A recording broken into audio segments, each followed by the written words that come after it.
OTS est là pour tous vos besoins en matériel électronique et électroménager. Sistra Technologies est une société de prestation de services et de commerce, évoluant dans le domaine des nouvelles technologies de l'information et de la communication, la fourniture de matériels biomédicaux, la bioinformatique.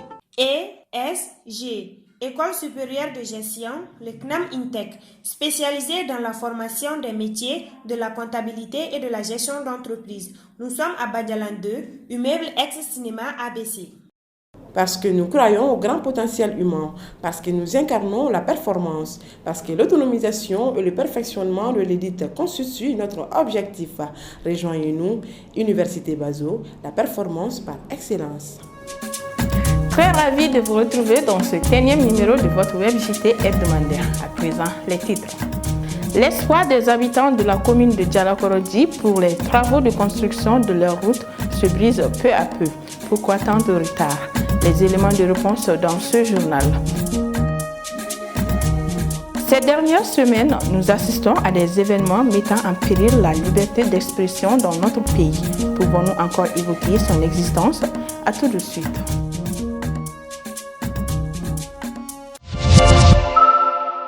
Mesdames et messieurs, bienvenue. Comme annoncé dans les titres, la liberté d'expression est un droit fondamental que plusieurs personnes se demandent actuellement si elle est appliquée au Mali. Les événements récents qui se sont déroulés avec la presse malienne montrent d'une part une pression sur les hommes de médias dans leur métier. La liberté d'expression est-elle toujours d'actualité au Mali? Les éléments de réponse avec Abdoulaye Meiga. Ces derniers temps, la liberté d'expression, qui est un droit constitutionnel depuis 1991 au Mali, suscite des débats. La suspension récente de la chaîne de télévision Djoliba TV News par la haute autorité de la communication du Mali a touché les hommes des médias dans l'exercice de leur métier.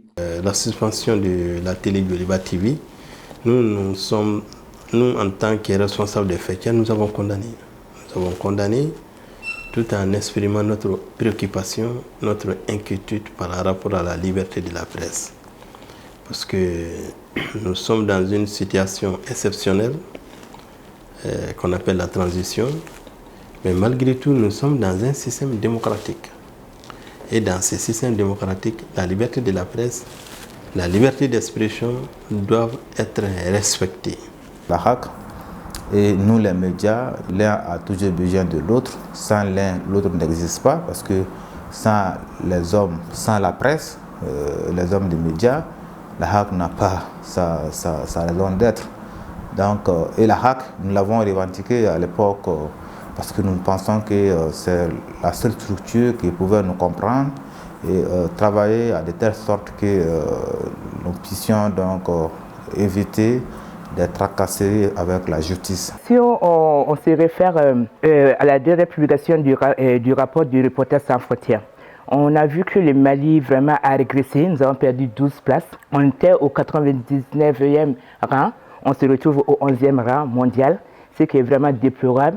Moi, ce qui me choque personnellement, c'est un peu maintenant la réaction de la corporation. Parce qu'on voit que c'est plus les fondamentaux du métier même qui sont menacés. Parce que moi, je pense que si on doit peut-être s'attaquer à des professionnels des médias, on doit peut-être les attaquer sur la forme, le fond, pour voir s'ils ont fauté côté déontologie, ils ont fauté côté éthique. Mais si ce n'est pas le cas et que juste on essaie de nous museler, je pense qu'il y a lieu de craindre, il y a lieu d'alerter et il y a lieu vraiment de mener des plaidoyers pour que ce beau métier retrouve son blason d'or. Selon les hommes des médias, même si elle existe actuellement au Mali, la liberté d'expression est sans doute menacée. La liberté d'expression existe, je peux dire, même si elle est un peu menacée, il faut le dire. Elle est menacée pas officiellement, mais quand les journalistes s'auto-censurent, d'une part, la liberté d'expression est menacée. La HAC, étant donné qu'elle est une structure qui doit être indépendante dans son fonctionnement, donc devrait également savoir que quand les journalistes travaillent dans le respect de la déontologie et de l'éthique, ce dernier est 100% garanti devant la loi et qu'on devrait donc le laisser faire son travail de façon libre et transparente. Il n'y a pas eu officiellement une arrestation d'un journaliste, intimidation d'un journaliste ou bien agression d'un journaliste officiellement, mais vu du contexte actuel, il y a une menace, une pression sournoise qui est là. Les journalistes s'autocensurent. Pour quiconque aime ce métier, ce n'est pas ces menaces, que ce soit ces menaces voilées, que ce soit ces menaces ouvertement dites qui vont nous faire abandonner ce métier. Ce métier, moi personnellement, je l'ai choisi par passion. Je ne pense pas l'abandonner. Pour que la fonction des journalistes puisse être pérennisée favorablement, le président d'Appel Mali propose des solutions. Les moyens que nous avons, c'est sensibiliser les journalistes. Sensibiliser les journalistes, appeler les journalistes au sens des responsabilités. Ce que nous, on peut faire pour les confrères, c'est également veiller sur la profession, l'exercice de la profession en tant que faker. Que l'État accepte et respecte la profession journalistique. Les autorités actuelles doivent également sécuriser même les journalistes dans leur profession. Au Mali, la loi qui détermine la fonction des journalistes est la loi numéro 0046 du 7 juillet 2000. Et plusieurs journalistes travaillent dans cette loi. Les récents événements font réfléchir sur les droits des journalistes dans notre pays. Le concours de recrutement des enseignants à la fonction publique des collectivités était le dimanche 13 novembre 2022 et les sortants de l'IFM se disent préoccupés concernant le quota d'admission. Des précisions avec Fatoumata Sissoko. Le dimanche 13 novembre 2022 était le concours de recrutement des enseignants à la fonction publique des collectivités. Le nombre de participants était de 21 000 candidats, tandis qu'il n'y avait que 500 places. Et certains enseignants trouvent que le quota est bas. Je crois que l'État doit revoir sa politique de recrutement des enseignants. C'est très important. Nous sommes plus de 21 000 enseignants aujourd'hui en chômage et les instituts continuent. Nous, on peut prévoir le destin de nos jeunes frères aujourd'hui. Parce que eux, ils sont dans ces différents instituts. Ils vont finir comme nous. On est là aujourd'hui avec moins de sens, 0,01% aujourd'hui à faire ce concours. Mais que faire, c'est le Mali. Donc, le quota est minime par rapport au nombre qui vont concourir. Nous sommes plus de 8000 aujourd'hui dans les centres de concours, avec moins d'espoir. Donc on veut que l'État revoie sa politique de recrutement des enseignants. Le quota est fixé suite à un arrêté interministériel. La loi portant statut du personnel enseignant, il y a un article qui dit que c'est à travers un arrêté, c'est pas du ministre de l'Éducation nationale, que est désigné le quota. Mais ce quota, c'est en fonction du budget que l'État alloue, n'est-ce pas, au recrutement. Donc ce n'est pas une loi, mais le quota est déterminé à travers un arrêté. Après que le ministère de l'Économie et des Finances, travaillant avec ses homologues, n'est-ce pas, du ministre de l'Éducation nationale et du ministère de l'Administration territoriale, parce que comme vous le savez, depuis 2010, le recrutement des enseignants, c'est à travers le ministère de l'Administration territoriale, notamment la fonction publique de collectivité. Donc c'est à travers cet arrêté-là que le quota est fixé. L'IFM ne concerne pas seulement les établissements gouvernementaux, les privés aussi font partie. Et c'est à l'État de veiller au bon fonctionnement des structures. L'IFM, c'est pas pour les sortants, ce n'est pas pour le gouvernement seulement, ce n'est pas pour les écoles du gouvernement seulement. Après avoir terminé l'IFM, tu peux déposer tes dossiers aussi dans les écoles privées aussi pour aller travailler là-bas. Mais c'est au gouvernement maintenant de bien faire la politique. Les écoles privées, de les bien gérer ensemble aussi pour qu'eux puissent bien payer ces enseignants-là. Voilà.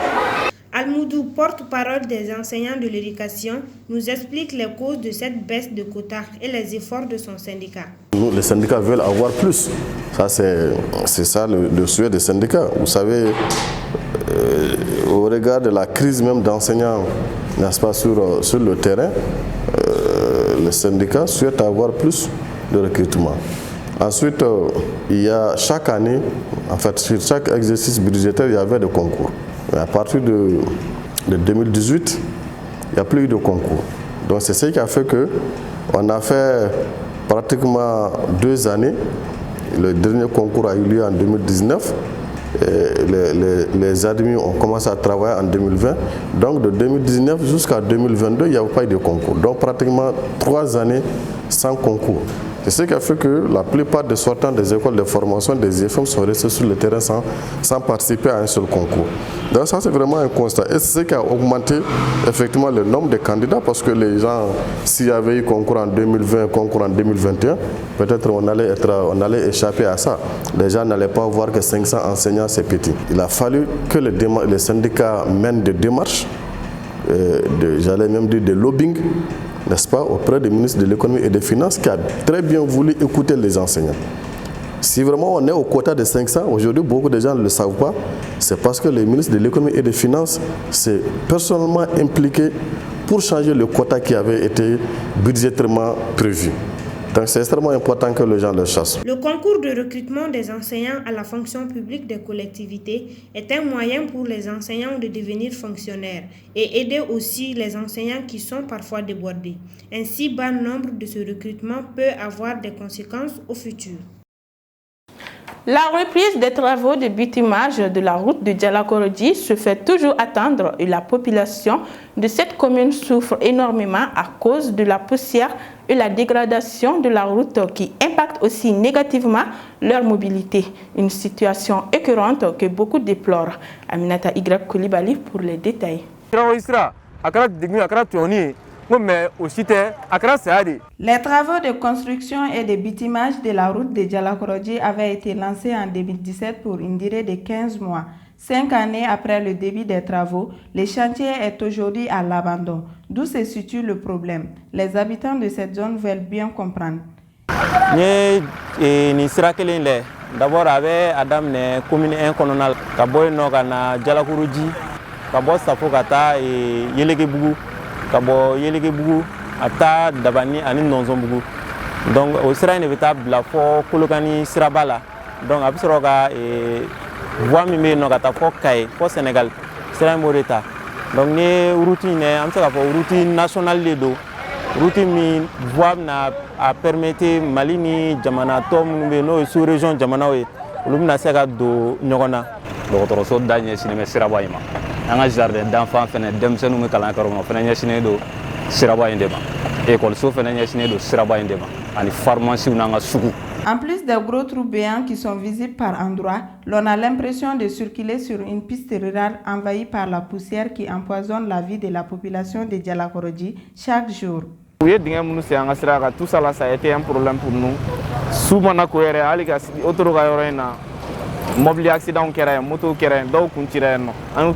docteur Solo donc do déménagera ali mairie wakati mina mairie bi ka labara olu obligé ka to ka yoro la ma déménager foi kama parce que plus cher munu be sira kere fe ka famille we plus cher mu consommer be ba don Djalakorodji ga chama be obeta yota la comme an doninge no fene ni ata kala uta do la de plus cher de bu nye kono donc nye nunu ba fendo dalima ka nu ya bo ba plus cher de be suffit ka nettoyer nye be son en tant que ministère fena ministre Mosombe demana kasaba jigida barika bon ministre Mousso ya on Djalakorodji ka jeunesse reçoani hakilina do tiens la ma be en ma parce que t-shirt do glan na fait ko la route de Djalakorodji fait des victimes a ko on ma hal na ya burumisi sanga sebaka ko la route de Djalakorodji fait des victimes kale ka mogoto ko Djalakorodji klente Mali ou Djalakorodji klenti jati Mali communiqué. Les grognes pour le non-bitumage de la route de Djalakorodji continuent. Interrogés par nos soins, tous dénoncent la lenteur des travaux. Pour le développement, il n'y a pas de petits secteurs. Ni seraté. En avion, on en a marre maintenant. C'est la vie sauvagerie. On a demandé de seraté. Poussière nous voulons, poussière moi. Ni poussière, ça ni moulé, moi, maintenant, il tangue fort. Ou bien il tangue pour faire là. Ni respiration bloquée là. Oje docteur te mimi se ko frage o tanga ni strain glavali a problème te mo fla a problème etadi parce que ni bon nombre de fois ni bolo funna abeda atigi de koro anga ni stra ko ina etadi te ka se ka jo a joro la anga ni la ni beke antimina stra befe pour que o ka se ka anga strain ta bala chwa mina mais anga nya bala jusqu'à présent bala te ka se ka keina fo anga ala ni chwa mina donc anga ni bi ame mun fɔ gouvernement ye vraiment u ye layidu mun ta an jalakɔrɔjikaw ye u k'o layidu timɛ. Selon la jeunesse de Djalakorodji, plusieurs rencontres ont eu lieu, mais en vain. Brehima Samake, chauffeur de Sotrama, nous confie en détresse son quotidien. A bɛ ka kɔlɔlɔ min lase anw yɛrɛ chauffeur ma ne filɛ bi ne san 5 filɛ ne bɛ bana furakɛ dɔ la k'a sababu kɛ sigili ye u b'a fɔ bana ma ko tifoti wa bɛ omodi n'o ye koko de ye an b'a fɔ ma bamanankan la ko koko o ne kelen ye sinon chauffeur min bɛ koko furakɛ la bi hakɛ t'a la Jalakɔrɔji sira in kan an ka Sotrama min bɛ boli la ɲinan semaine na min bolila a tɛ tɛmɛ Sotrama 15 kan ka sɔrɔ Sotrama min bɛ sira nin kan ka taa Sotrama 100. En tout cas, la jeunesse de Djalakorodji attend impatiemment la finition de ce projet routier et demande que cela soit impliqué dans les priorités des autorités de la transition. Ce jeudi 10 novembre, l'AEM a concrétisé un mot d'ordre de grève de 72 heures dans plusieurs universités privées et publiques du Mali. La grève a été reconduite encore ce lundi 14 novembre par un arrêt des cours durant 72 heures. Pourquoi cette grève? Monsieur Ibrahim Ali Askofare, secrétaire général adjoint du bureau de la coordination nationale de l'AEM, nous donne les éléments de réponse au micro de Khadijatou Kamara. Par rapport aux motifs de la grève, ils sont de plusieurs ordres. Il faut comprendre déjà qu'il y a une genèse autour de la grève actuelle parce que ça fait bien longtemps que le bureau de coordination n'avait pas initié de tels mouvements. Mais en amont, on avait déjà déposé 2 préavis de grève. Et avec le dépôt de ces 2 préavis, il y a eu plusieurs négociations avec la partie gouvernementale et ils avaient pris des promesses. Donc jusqu'au jour d'aujourd'hui, ces promesses ne sont pas tenues. Donc c'est l'une des raisons majeures du départ en grève. Comme vous le savez, ça fait un bon bout de temps qu'on réclame à ce que les licenciés du système LMD participent au concours de la fonction publique. Pour l'ENA, ça a été un acquis, mais la fonction publique, ça tarde. Et également les élèves professeurs de l'ENSUP. On aimerait qu'ils puissent participer au concours des collectivités. On a également la question des infrastructures qui est très cruciale. Vous n'êtes pas sans savoir qu'il y a des élèves qui ont eu déjà leur bac en 2022 qui vont rejoindre les universités.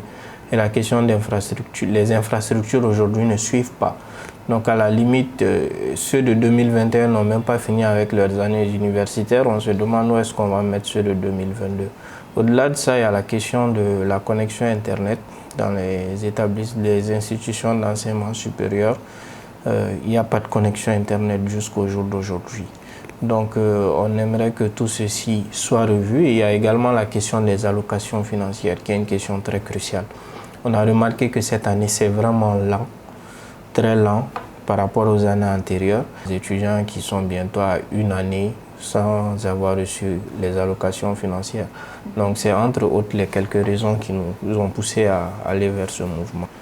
Nous sommes très conscients que si on s'arrête, si on se limite aux universités publiques, les doléances tarderont parce que de toutes les façons, l'université publique aujourd'hui, je pèse mes mots, on a l'impression qu'elle n'est pas vraiment la priorité des autorités. C'est d'ailleurs pour ça que les universités privées ont poussé de cette manière. Il y a le paiement des allocations financières qui a commencé.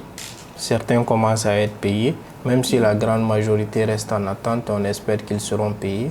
Appeler d'abord les autorités à ne pas négliger la question de l'éducation. Elle est fondamentale. On aura beau vouloir un nouveau Mali, on n'aura pas de nouveau Mali si on n'a pas un nouveau type de citoyen.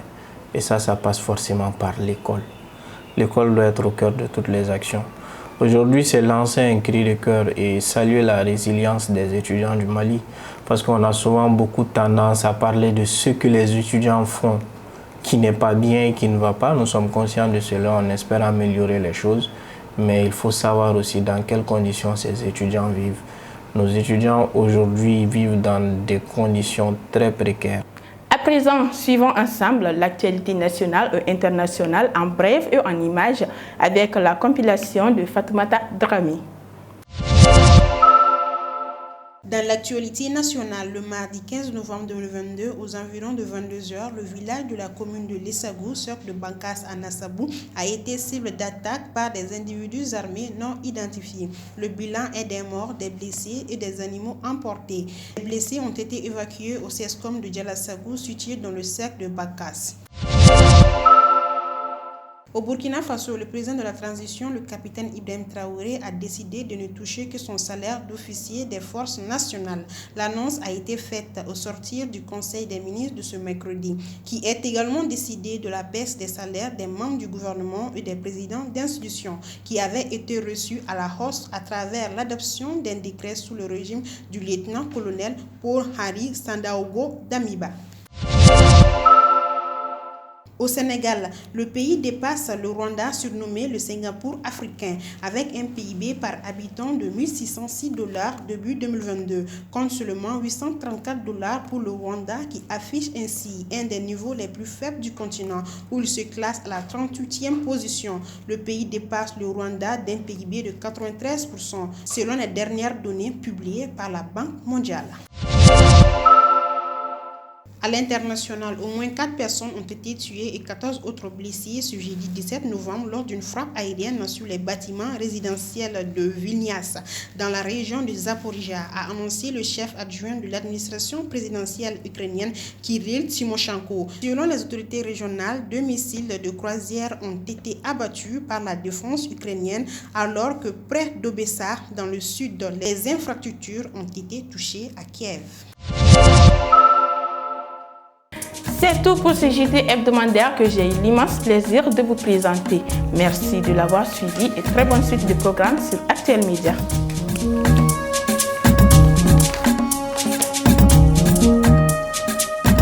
Ce JT vous a été présenté par ESG, École supérieure de gestion. ESG, École supérieure de gestion, le CNAM INTEC, spécialisé dans la formation des métiers de la comptabilité et de la gestion d'entreprise. Nous sommes à Badialan 2, immeuble ex-cinéma ABC.